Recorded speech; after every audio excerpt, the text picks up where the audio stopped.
नमस्कार दोस्तों, आइए सुनते हैं प्रदोष व्रत कथा। सूत जी बोलते हैं, प्राचीन काल की बात है। एक नगर में 3 मित्र रहते थे। तीनों में घनिष्ठ मित्रता थी। उनमें से एक राजकुमार, दूसरा ब्राह्मण पुत्र और तीसरा सेठ पुत्र था। राजकुमार व ब्राह्मण पुत्र का विवाह हो चुका था और सेठ पुत्र का विवाह के बाद गौना नहीं हुआ था। एक दिन तीनों मित्र आपस में स्त्रियों की चर्चा कर रहे थे। ब्राह्मण पुत्र ने नारियों की प्रशंसा करते हुए नारीहीन घर भूतों का डेरा बोला। सेठ पुत्र को यह बात सुनकर बहुत जच गया। वो सोचा, मैं तुरंत ही अपनी पत्नी को ससुराल से ले आता हूँ। सेठ पुत्र अपने घर गया और अपने माता पिता को अपना निश्चय बताया। उन्होंने बेटे से कहा कि शुक्र देवता डूबे हुए हैं। इन दिनों बहू बेटियों को उनके घर से विदा करना शुभ नहीं होता है। अतः शुक्रोदय के बाद तुम अपनी पत्नी को विदा करके ले आना। सेठ पुत्र अपनी जिद से टस से मस नहीं हुआ और अपनी पत्नी को लेने के लिए वो अपने ससुराल पहुंच गया। सास ससुर को भी उसने अपने इरादे का बताया।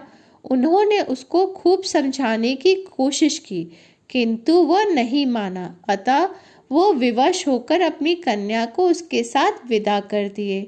शुक्र प्रदोष व्रत कथा के अनुसार ससुराल से विदा होकर पति पत्नी नगर से बाहर निकले ही थे कि उनकी बैलगाड़ी का पहिया टूट गया और एक बैल का टांग भी टूट गया।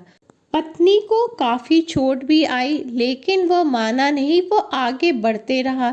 सेठ पुत्र आगे बढ़ते बढ़ते डाकुओं के भेंट चढ़ गया। वह धन धान्य लूट कर चले गए। सेठ पुत्र रोता पीटता अपने घर पहुंचा। घर पहुंचते उसे सांप ने डस लिया। उसके पिता ने वैद्यों को बुलाया। उन्होंने देखा और घोषणा की कि आपका पुत्र 3 दिन में मर जाएगा। उसी समय इस घटना का पता ब्राह्मण पुत्र को लगा।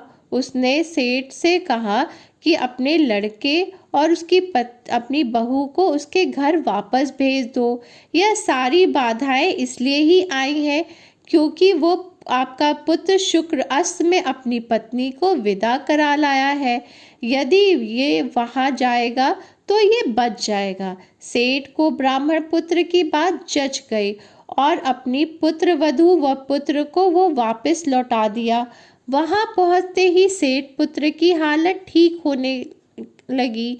तत्पश्चात उन्होंने शुक्ल त्रयोदशी उपवास करना शुरू किया।